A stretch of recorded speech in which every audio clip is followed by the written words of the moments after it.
Hola, ¿qué tal? Buenas tardes. Mi nombre es Carlos Jared Altamirano Ramírez, de la Escuela Normal Experimental Lázaro Cárdenas, segundo semestre, primer año. Esta es una tarea, un informe interpretativo de todo lo que hemos aprendido a lo largo de estos 2 semestres acerca de la materia de entornos virtuales de aprendizaje, para la educación híbrida y pedagogía y didáctica. Bueno, antes de comenzar con las diapositivas, es una presentación muy corta, tiene apenas 10 diapositivas, me parece. Me gustaría hablar acerca de mi trayectoria normalista, mis expectativas iniciales y la evolución digital actual que he tenido a lo largo de estos dos semestres. Bueno, antes de ingresar a la escuela normal, mi visión de la tecnología se limitaba únicamente a herramientas meramente administrativas de control escolar y gestión de tareas, por ejemplo, como Classroom o Duolingo. Eh, yo tenía una ignorancia natural sobre la profundidad y el potencial pedagógico que engloba un verdadero entorno virtual de, de aprendizaje. Desconocía tantas herramientas que tienen los EVA actualmente. No era consciente de ello. Si bien había muchas cosas que empíricamente conocía probablemente, eh, no era consciente de para qué podía o cómo podía llegarlas a ocuparlas en cuanto a la pedagogía. Bueno, mi evolución digital actual, a lo largo de estos 2 semestres, comprendí que la tecnología no es estática, abarca celulares, computadoras, radios y televisión. Mm, no solamente se limita a la sofisticación del software, sino va más allá. También en el Internet como tal existen muchas maneras de, de, pues de hacer la educación algo accesible para todas las personas de México y sobre todo de Oaxaca, que conocemos bien que Oaxaca es uno de los estados más precarios en cuanto a la educación y rezago digital, ¿no? Eh, bueno, antes de continuar me gustaría definir qué es pedagogía y didáctica. Pedagogía es el estudio de la educación, define valores, los fundamentos teóricos y objetivos finales de, de lo que es la educación en sí. La didáctica es más una herramienta de la pedagogía que lleva o aterriza una metodología en los recursos prácticos del aula. La pedagogía sería entonces el para qué y la didáctica sería el, el cómo. También es importante definir qué son los prosumidores del conocimiento. Esta era una palabra que yo había escuchado muy pocas veces en mi vida, de hecho no la había escuchado tantas. Y no tenía una idea, pero no sabía que la palabra está compuesta por dos palabras, que es consumidor y productor, productor y consumidor, pero no hasta ahí, no sabía nada más.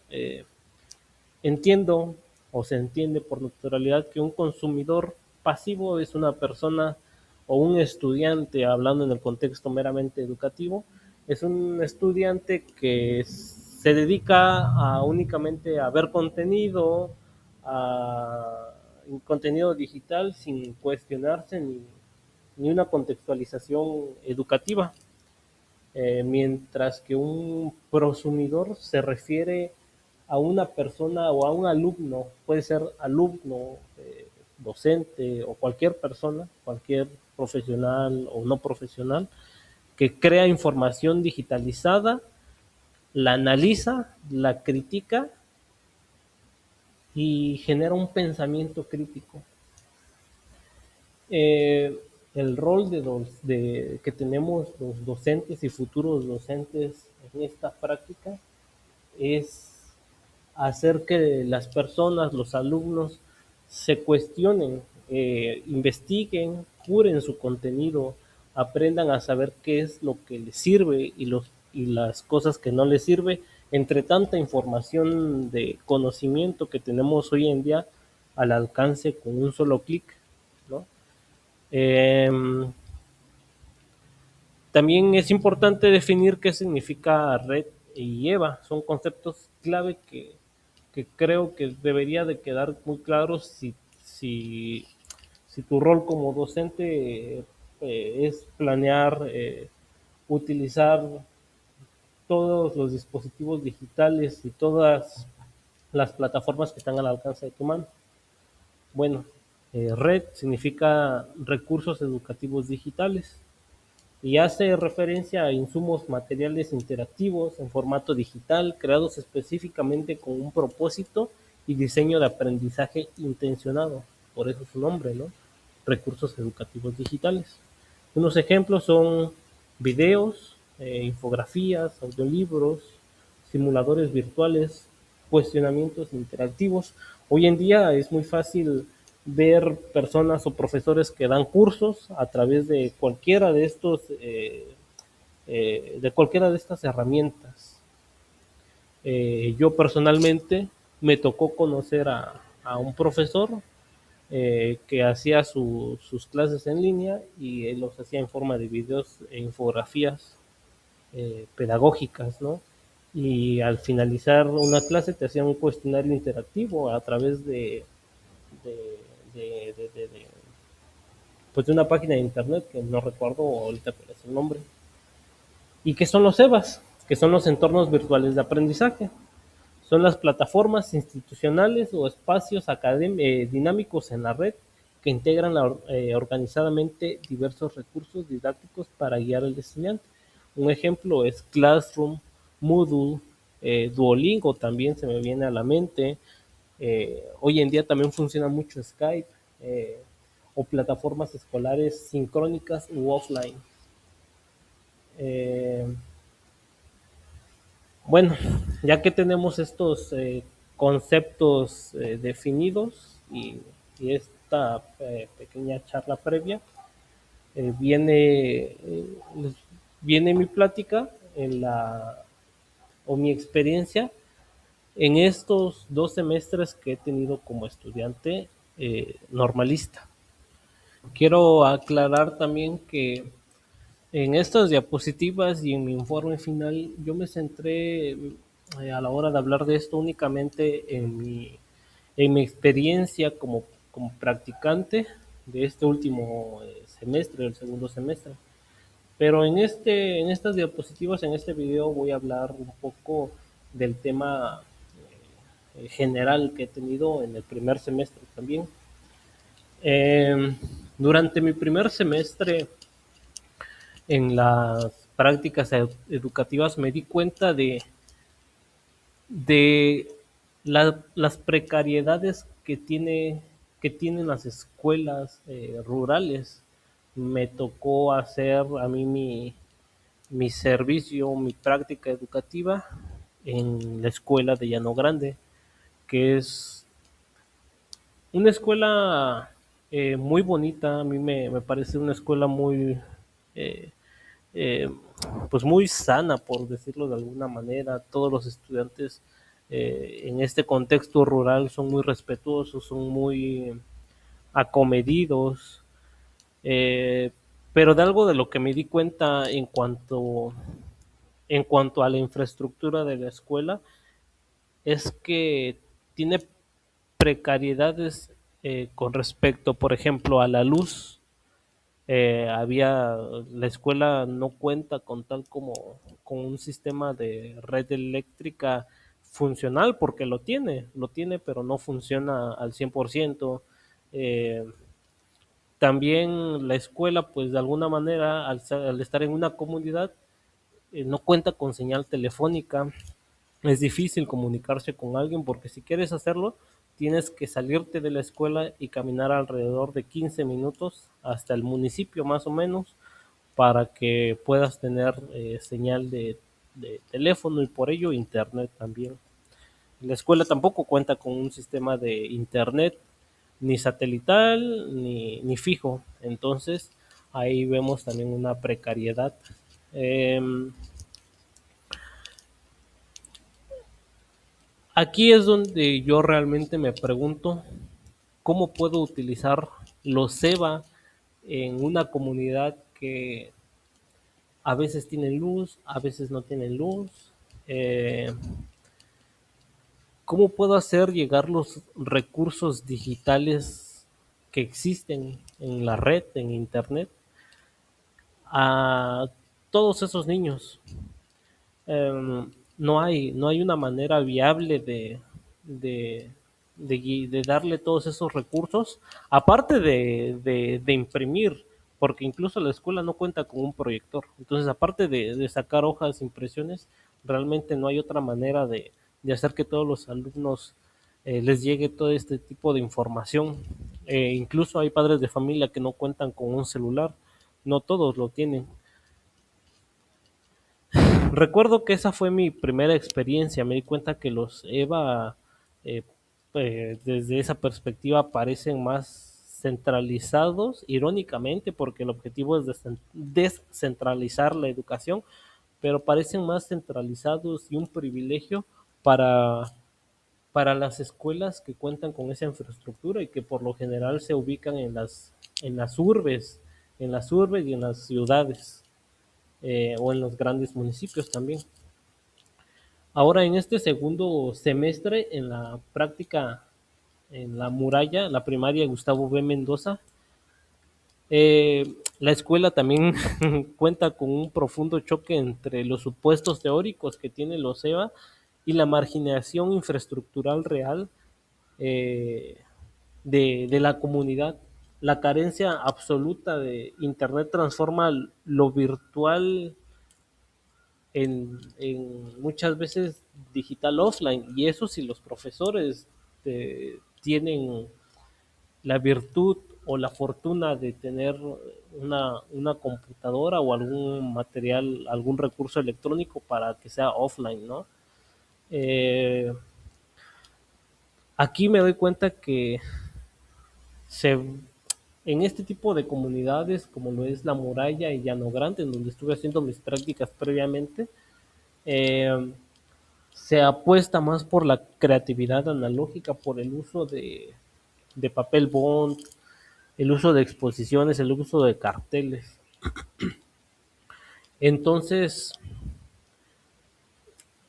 si bien los EVA en teoría son para hacer el acceso a la información digital más fácil o más amplio e incluso más rápido, yo veo que suponen un problema en comunidades que no cuentan con la infraestructura que se requiere. Se habría que hacer esfuerzos realmente titánicos en coordinación, no solamente que sea dependiente de los profesores, también que sea dependiente de padres de familia, instituciones académicas e incluso me atrevo a decir que del Estado, ¿no? Para que esto deje de ser un, un problema, porque claro, en primera vista parece que los EVA funcionan únicamente en ciudades, porque claro, en comunidades con poco acceso o recurso económico, pues ahorrar para una computadora, una tablet, internet, incluso un celular, pues para muchos de ellos supone ahorrar 1 o 2 años de su vida, que es prácticamente, no imposible, pero es muy difícil.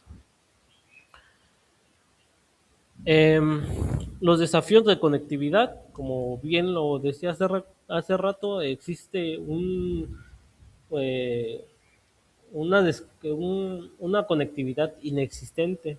El servicio escolar, no existe la señal móvil de datos que se puedan utilizar. Es más, requieren salirse muchas veces a espacios abiertos, como la canchita, que a veces te llegaba la señal y a veces no. También existe un temor institucional, esto es muy real, existe un temor institucional con respecto al equipamiento tecnológico, que es escaso, muy escaso. En dos de las instituciones que he estado, solamente en una tienen un proyector, que fue en esta, y fue en la muralla. Eh, es preservado también con, con extremo cuidado, no se utiliza para lo que se debería de utilizar, porque los profesores temen el dañarlo y que en un futuro ya no tengan con qué enseñarles a los alumnos, irónicamente, ¿no? Entonces se utiliza meramente para ocasiones especiales o para reuniones, a veces lo contaba el profesor. También existe el temor para averiar los instrumentos y que sean irreparables. Salen muy caros también. Entonces, tampoco se le puede cargar toda la mano a los profesores, ¿no? Y tampoco, y también se me hace injusto como que recaiga en los alumnos o en los padres de familia, ¿no? Aquí viene el tema del docente como proveedor. Los maestros, por el temor de dañar este tipo de tecnología que cuentan sus escuelas, recurren a mejor ellos traer sus propios recursos, sus propios celulares, sus propias computadoras, bocinas para realizar las clases o ensayos cotidianos que incluso resultan muy difíciles para ellos porque me comentaba mi profesor también con el que estuve que pues él tiene una familia numerosa, entonces muchas veces apenas le alcanza para, para tener uno de estos recursos digitales. Es difícil también para ellos. Eh, También está la resistencia analógica, perdón, la resiliencia analógica, que que recurren mayoritariamente los profesores al papel bond, cartulinas tradicionales, el pizarrón ordinario y común. Estos siguen siendo los pilares reales de la estructura didáctica diaria, ¿no? Para la enseñanza. Eh, También decir que existe una brecha significativa, bueno, bastante amplia con respecto al Internet fijo. Eh, en el estado de Oaxaca existen 13.441 escuelas en total de educación pública. 10.210 escuelas, es decir, el 77.7%, cuentan sin un Internet.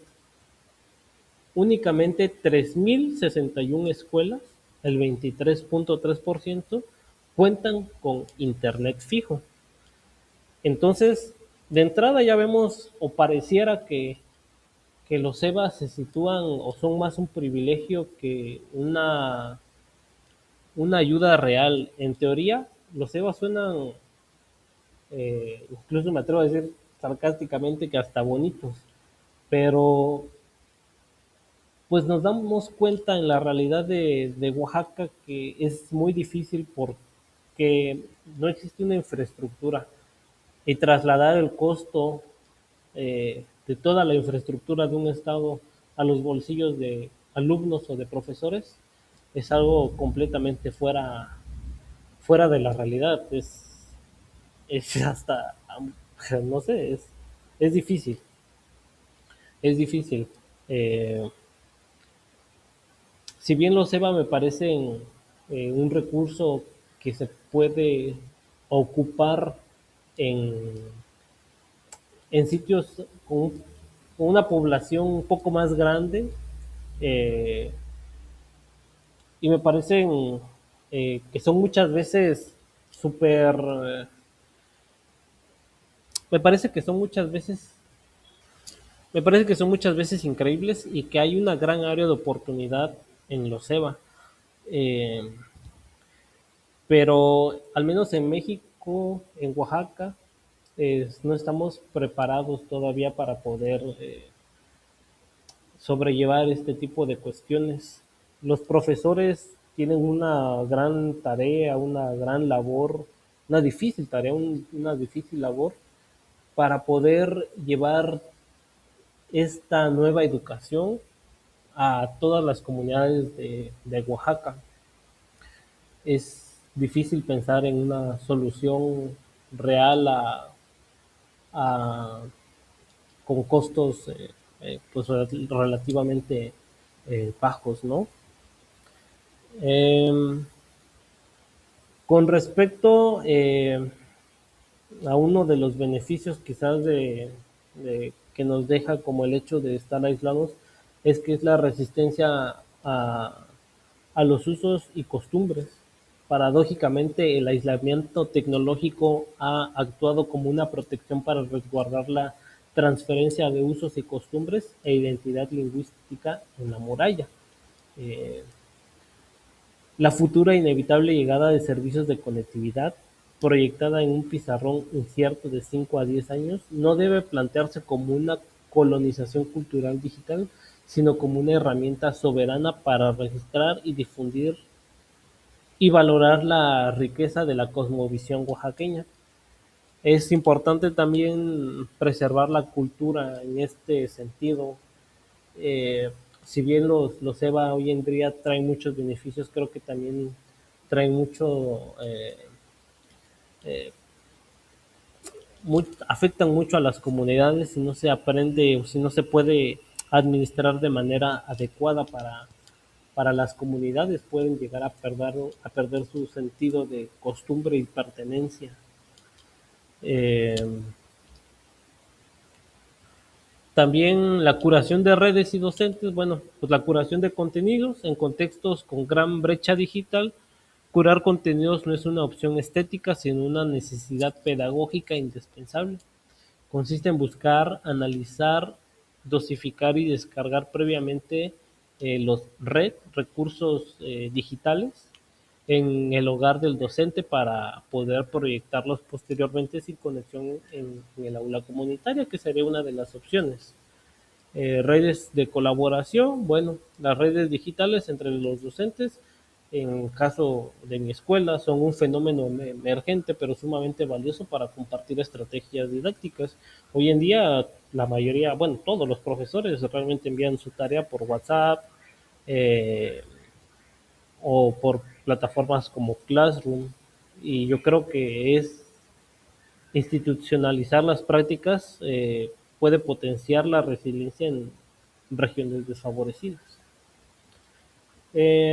Pues yo creo que como conclusión podemos decir que los EVA, si bien en teoría son pues una práctica que creo que debería de tener todo México, el gran reto es realmente hacer que toda la infraestructura del Estado llegue a todas las comunidades, sin afectar o sin trasladarlo directamente al bolsillo de los profesores y de los alumnos. Eh, Oaxaca tiene una gran área de oportunidad ahí. Eh, ¿Cómo se puede solucionar? Es difícil saberlo, es difícil formar una teoría con tan poco tiempo que llevamos en este caso, que llevo en este caso de 2 semestres. Pensar en una posible solución para algo que requiere la colaboración de todos los profesores, todas las comunidades, todas las instituciones. Y bueno, eso sería todo por hoy. Gracias por su atención. Presentó Carlos Jared Altamirano Ramírez, segundo semestre, Grupo B.